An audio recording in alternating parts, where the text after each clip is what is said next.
ខាងស្រុកកងមាសបាទហើយឆ្នាំទៅនេះក៏ធ្វើបានល្អដែរសម្រាប់មហាទន្សាយតេជោសែនជ័យនេះចាចូលរួមច្រើនកម្មវិធីចាមិនថាអ៊ំនៅតាមខេត្តទេចានៅតាមស្រុកមួយចំនួនគឺក៏ចូលរួមដែរមហាទន្សាយច្រើនតែចូលរួមគាត់សមដៃសមកម្លាំងរបស់គាត់ដើម្បីត្រៀមសម្រាប់ការប្រកួតនៅក្នុងពិធីនឹងឯងយើងមើលទៅហាក់ដូចជាទូកនេះគៀកកាត់គ្នាមែនតើគៀកកាត់គ្នាគៀកកាត់ណាស់បានន័យថាទូកនោះវាទៅគៀកគ្នាចាទូកទៅគៀកគ្នាជាមួយនឹងលបឿនចាលបឿននឹងខ្សែទឹកខាងក្នុងហាក់ដូចជាមានព្រៀបបន្តិចបន្តួចហ្នឹងគឺមហាទន្សាយតេជោសែនជ័យរបស់ឯកឧត្តមបកនាយករដ្ឋមន្ត្រីចាហងជួននរុនរដ្ឋមន្ត្រីក្រសួងអប់រំយុវជននិងកីឡាឯកឧត្តមបណ្ឌិតស្វាចាលោកដឹកនាំទូកដល់ទៅ13គ្រឿងណាចាស្រុកកងមាសដែលលោកឧបត្ថម្ភនៅថវិកាដល់ទៅ48លានបាទឥឡូវយើងឃើញថាសម្រាប់ទូកទាំងពីរនេះគឺកាន់តែគៀកកាត់ហើយកាន់តែអស្ចារ្យមែនទែនបាទគឺមានន័យថាកម្លាំងរបស់ពួកគាត់ទាំងពីរបាទប្រហាក់ប្រហែលគ្នាទេប៉ុន្តែយ៉ាងណាក៏ដោយយើងឃើញបាទទូកបាទខ្សែទឹកខាងក្នុងមហាទន្សាយតេជោសែនជ័យកំពុងតែដកបន្តិចពីគូប្រកួតរបស់ខ្លួនហើយបាទយ៉ាងមិនចេះខ្សែទឹកខាងក្រៅបាទប៉ះគ្នាឬយ៉ាងម៉េចបាទអីយ៉ាចាឬយ៉ាងម៉េចសម្រាប់ទូកនេះយើងទុកគណៈកម្មការលទ្ធភាពនេះជូនគណៈកម្មការចារបស់យើងដើម្បីធ្វើការវិលំឡៃដោយសូមតាមដានទស្សនាទូកជាបន្តបារមីរាជសីសែនជ័យដែលជាទូកឧបត្ថម្ភដោយចាឯកឧត្តមនាយឧត្តមសេនីយ៍ម៉ៅសុផាន់មេវិជាការកងទ័ពជើងគោកបាទចាគូសែនដែលជាអតីតនាយករដ្ឋមន្ត្រីហើយចាំប្រកាសលទ្ធផលទៅ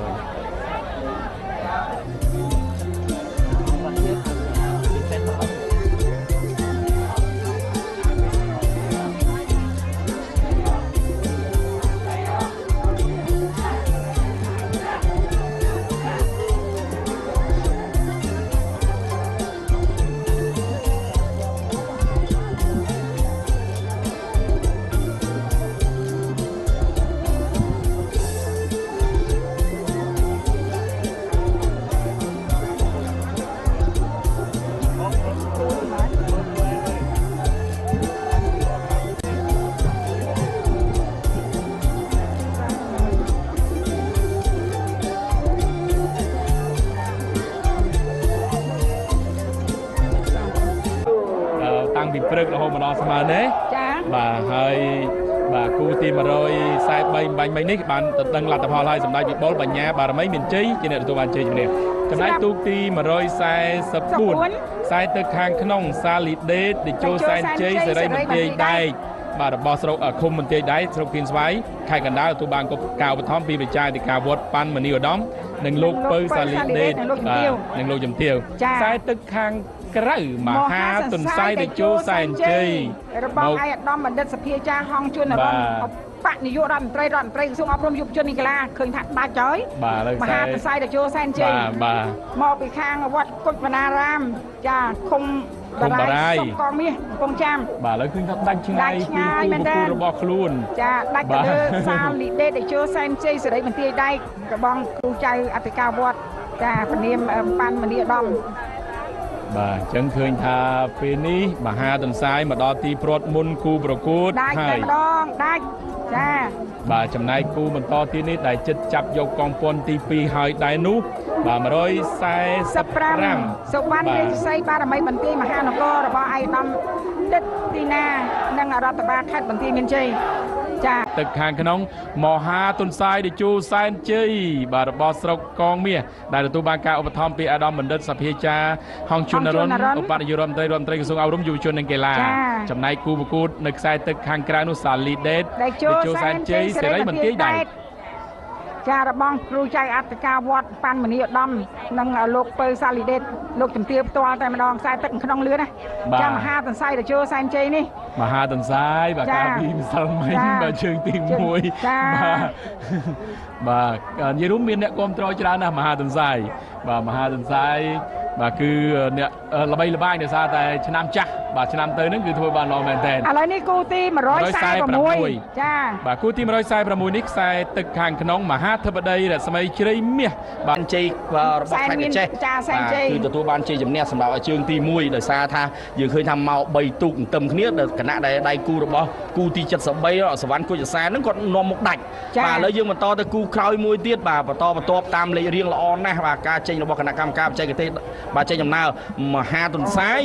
បាទមហាទុនសាយជើងឯកឆ្នាំចាស់ណាជើងឯកឆ្នាំចាស់ចាហើយមានការប្រែប្រួលទៀតហើយទៅលើលបឿនមហាទុនសាយខ្សែទឹកខាងក្នុងសវណ្ណរាជសីបារមីបន្ទាយមហានគរខ្សែទឹក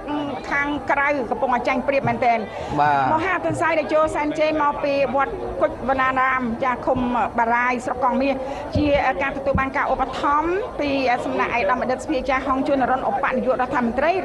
ជំរាបជូនសម្ដេចមហាបវរធិបតីនាយករដ្ឋមន្ត្រីនៃព្រះរាជាណាចក្រកម្ពុជាសម្រាប់ជើងទី2នេះឈ្នះហើយចាគឺមហាធិបតីរស្មីជ្រៃមាសបាទទទួលបានជ័យជំនះបាទជើងទី1បាទយើងមិនទាន់ឈ្នះឥឡូវឈ្នះវិញហើយចាទូកូ